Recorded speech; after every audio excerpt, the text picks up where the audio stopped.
Oke, jadi hari ini kita akan belajar listrik statis dan peranannya dalam kehidupan mata pelajaran fisika kelas 9 SMP. Nah, pertama kita akan masuk konsep listrik statis. Listrik statis terjadi akibat adanya interaksi antara dua benda bermuatan listrik. Di sini ada contohnya itu yang kita tahu listrik gitu ya. Listrik tuh apa ya? Listrik tuh pas kita nyolokin TV ke stop kontak, itu pasti listrik statis. Ternyata itu bukan. Karena tadi listrik statis itu yang terjadi akibat adanya benda-benda yang bermuatan listrik. Maksudnya di sini muatan negatif atau enggak muatan positif. Nah, mempelajari listrik yang terjadi akibat adanya interaksi muatan. Contohnya kayak kamu gesek-gesek balon ke rambut, nanti rambutnya bisa naik ke atas. Terus penggaris digesek-gesek gitu kan, suka iseng gitu kalau lagi di kelas tuh ditempelin kertas, kertasnya nempel. Sisir juga kayak gitu.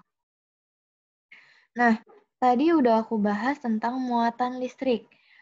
Nah, di sini kita bahas muatan listrik, sifat muatan listriknya. Muatan listrik ada dua macam, yaitu muatan listrik positif dan muatan listrik negatif.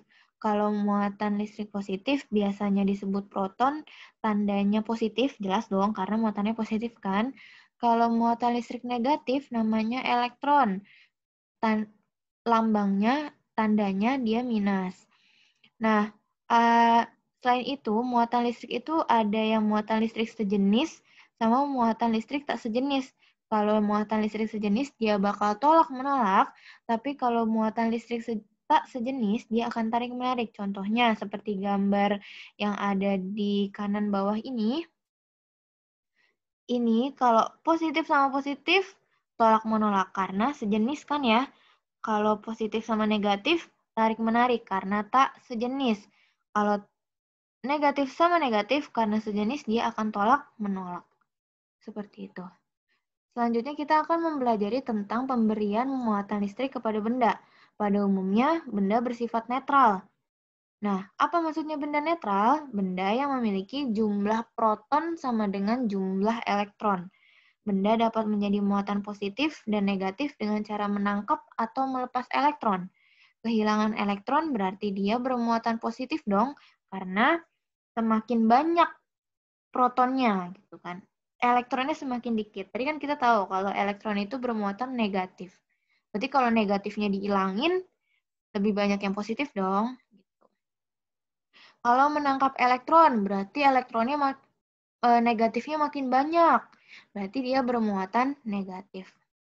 Kayak gitu. Kalau netral, seperti yang kita bisa lihat di gambar, kalau netral, atom netral yang biru ini ya, yang nggak ada apa-apanya itu yang biru, positif sama negatifnya sama. Kalau atom positif, positifnya lebih banyak daripada negatifnya. Kalau negatif, negatifnya lebih banyak daripada positifnya. Seperti itu. Pemberian muatan dapat dilakukan dengan cara menggosok tadi. Kita misalkan gosok-gosok penggaris ke rambut, terus gosok-gosok penggaris ke rambut, terus penggarisnya kita deketin ke kertas, pasti kertasnya pada nempel. Nah, ada alatnya nih untuk untuk mengetahui muatan listrik pada benda, kita pakai biasanya elektroskop. Bentuknya kayak gitu. Oke, kita akan belajar hukum Coulomb. Hukum Coulomb itu dua muatan listrik yang saling berdekatan akan mengalami interaksi. Peristiwa tarik-menarik atau tolak-menolak antara gaya dua muatan disebabkan oleh gaya Coulomb.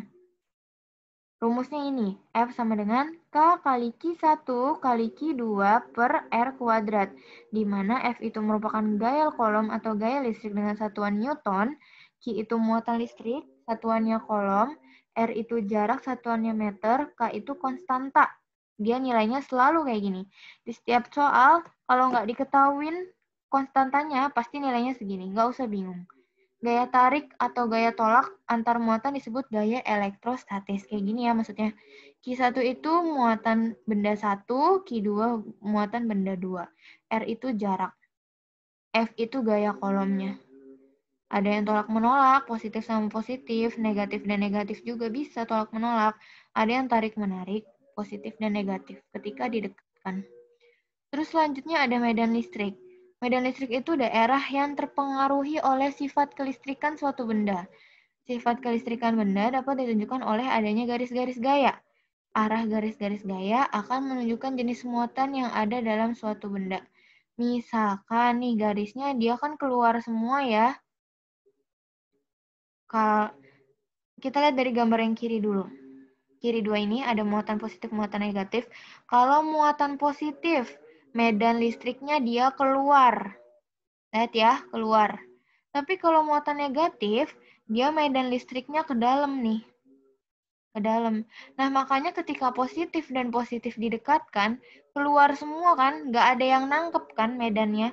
Makanya kenapa dia tolak menolak, karena nggak ada yang nangkep, nggak ada yang apa ya, yang nerima tuh nggak ada, yang masuk tuh nggak ada gitu. Ditolak semua, dia keluar semua gitu. Ini keluar, ini keluar, ini keluar gitu. Tapi sedangkan kalau ketika positif dan negatif didekatkan, ketika positif keluar mengeluarkan medan listriknya akan masuk ke muatan yang negatif, makanya mereka akan tarik menarik.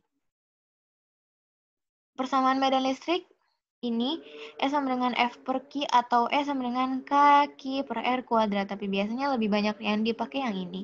Yang E sama dengan K per R kuadrat.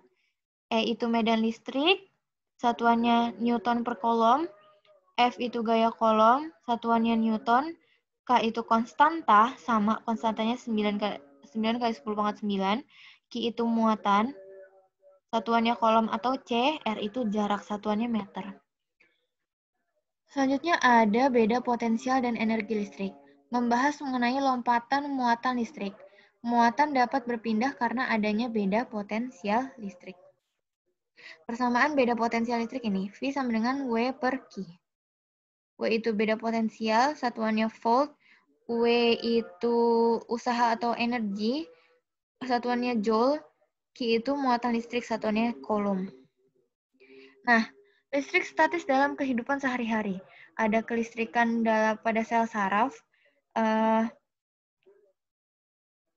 Ternyata dalam tubuh kita itu kita juga punya listrik statis loh teman-teman.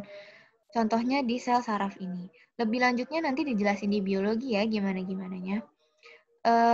Terus selanjutnya ada hewan listrik. Di sini ada, aku ngasih contohnya ini pari listrik nggak sih? Ada juga tuh yang di film Spider-Man kan yang manusia listrik itu yang dia jahat itu loh. Manusia gara-gara belut itu kan. Itu juga tuh listrik statis. Terus ada salah satu fungsinya lagi itu ada, ini apa nih? Penangkal petir. Kalau kamu perhatiin di atas rumahmu pasti ada ini sangat berfungsi. Biar nanti kalau ketika ada petir, nyambernya ke sini langsung. Nggak ke rumah. Kalau ke sini kan aman. Gitu. Terus ada selanjutnya mesin fotokopi. Ini membantu banget ya dalam kehidupan sehari-hari. Oke, selesai sampai di sini. Terima kasih, semoga bermanfaat.